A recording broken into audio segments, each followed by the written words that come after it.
Telangana express updates చూద్దాం. కరీంనగర్ జిల్లా చెంచర్లలో ఒక రైతు ఆందోళన చేపట్టారు. జగిత్యాల నుండి వరంగల్ జాతీయ రహదారి పనుల్లో కనిగింటి కుమార్ అనే వ్యక్తికి తగిన నష్టపరిహారం ఇవ్వలేదని తన బంధువులతో కలిసి రోడ్డు పనులను అడ్డుకున్నారు. ఘటనా స్థలానికి చేరుకున్న ఆర్టీఓ అధికారులు బుజ్జగించే ప్రయత్నం చేశారు. ఎంత చెప్పినా రైతు వెనకపోవడంతో అరెస్ట్ చేసి పోలీస్ స్టేషన్కు తరలించారు.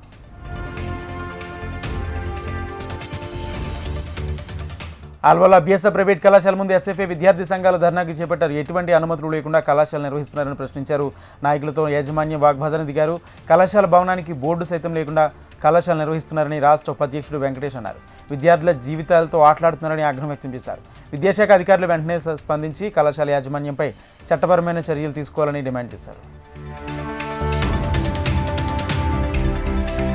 కామారెడ్డి జిల్లా బాన్సువాడ మండలం కోనాపూర్లో ఊరు చెరువు తూము చెడిపోయి 2 సంవత్సరాలు గడిచింది. తూములో నుంచి నీరు వెళ్ళిపోతున్నాయని పలుమార్లు ఇరిగేషన్ అధికారులకు చెప్పినా పట్టించుకోవడం లేదని రైతులు తెలుపుతున్నారు. తూము రిపేర్ చేయించకపోవడంతో వర్షాకాలం చెరువు నిండి వ్యవసాయానికి ఇబ్బందిగా మారుతుందని, పంట కోత వరకు నీళ్లు చెరువులో ఉండడంతో లేదన్నారు. తూముకు కొత్త షెటర్ వేయించాలని రైతులు ఇరిగేషన్ అధికారులను కోరారు.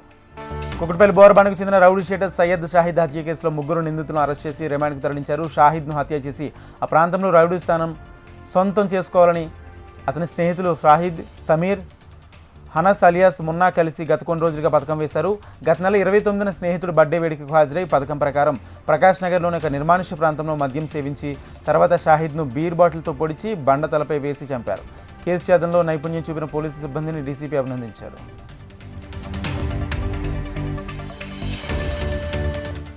ఆసిఫాబాద్ జిల్లాలో కలెక్టర్ వెంకటేష్ ఆకస్మిక తనిఖీలు నిర్వహించారు. రైతులకు ప్రభుత్వ గుర్తింపు కలిగిన ఎరువులు, విత్తనాలను నిర్దేశించిన ధరలకు మాత్రమే విక్రయించాలన్నారు.